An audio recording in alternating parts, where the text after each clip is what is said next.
clearly there are some specific risks of amphetamine that can make substantial changes, both in the short term, which create risk for you and for the people around you.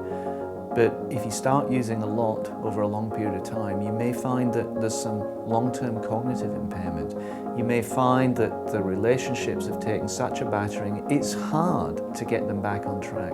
You may find that your sleep has been so disturbed that it takes many months to actually get it back. And again, sometimes people talk about sleep disturbance as being a simple thing. Anybody who's had their sleep disturbed knows it's a major problem, both in terms of your physical and your mental health. Amphetamine changes the way people behave, and it changes who they are. And when we see their friends and family, that's the thing that we often hear from them, is that they're a different person. So they behave differently and they take risks that they otherwise wouldn't take, and that leads to bad decisions being made. You know, they feel that they're untouchable, or that things won't happen to them. And I see the other side of that when you know, rarely a day goes by where we haven't got someone in this unit or in my emergency department who's there because of an amphetamine-related problem. It gets someone who's otherwise fit and healthy, and it gives them a severe or life-threatening problem that they then have to deal with.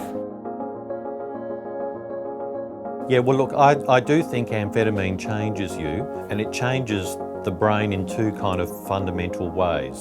So the brain's got its kind of brain function, its thinking function.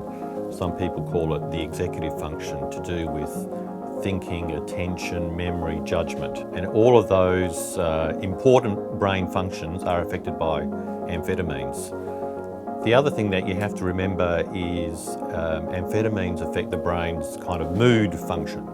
So if you use amphetamines, you are much more likely to suffer psychiatric problems like depression and psychosis. The brain, to my mind, is actually the most important organ in the body, because it kind of controls who we are and how we feel about ourselves. So we really need to look after our brains.